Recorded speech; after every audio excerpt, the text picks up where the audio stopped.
Hello, it's the fifth Sunday after Epiphany, and our readings today are from Mark chapter 1, verses 29 to 39, and I'm also going to refer to Isaiah 40, and if you'd read verse 21 to 31, but it's toward the end of that passage. So Jesus continues his campaign against evil, and today he heals the sick. It's fascinating that upon that healing, immediately as it happens, it's Peter's mother, she's mother-in-law, she's ill, and up she gets and begins to serve them. Now, all of us know how long it takes to recover from illness. So this was a complete healing, and her strength was renewed. And if you're thinking, oh, getting up and serve after I've been sick, well, maybe renewed strength is what you need. And that's the promise that sits at the end of Isaiah chapter 4 in verse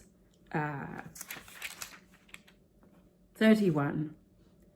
Those who wait for the Lord will gain new strength. They will mount up with wings like eagles. They'll run and not get tired. They'll walk and not become weary. Earlier in that passage, there are some questions addressed to the listeners. The prophet is saying, don't you know? Don't you know? And I think that's part of our problem. Sometimes we do not know. We don't know the God that gives us these promises. And what's the basis of God's promise for renewing our strength? Well, it's because he never becomes weary. He doesn't give up. The everlasting God, the creator of the ends of the earth, does not become weary or tired. And he gives strength to the weary. To the one who lacks might, he increases power. So there's some conditions on receiving the strengthening and renewal. First of all, knowing that we lack. Being able to say, oh gosh, I'm tired. Lord, I need you. I need your help. And I know you. I know that you are the one who never gets tired. And if you call me, then you equip me. You give me what's needed day by day.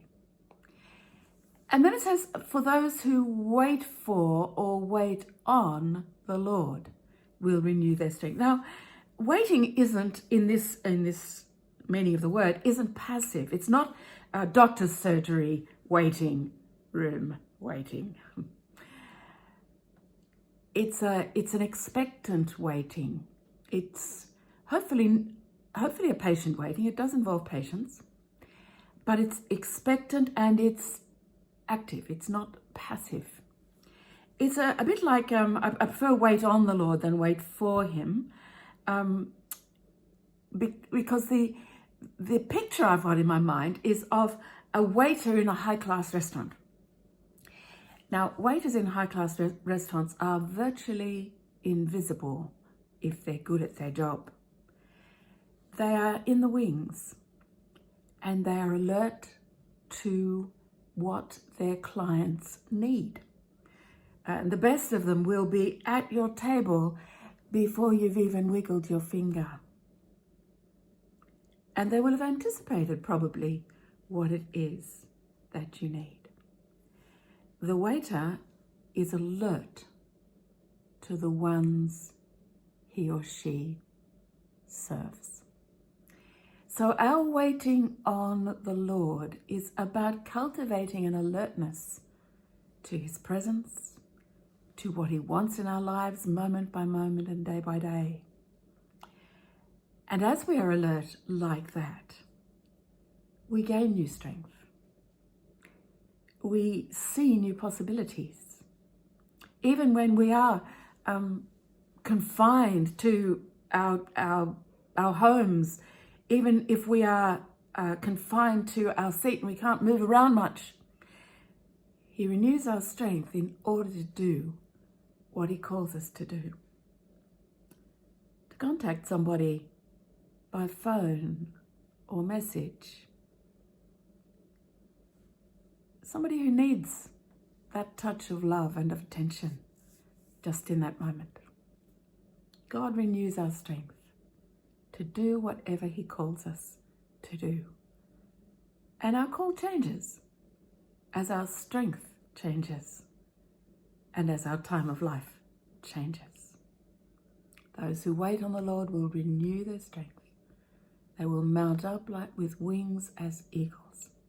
So let's rise up and just rest in the flow of God's Spirit and keep alert to what it is God calls us to be and to do.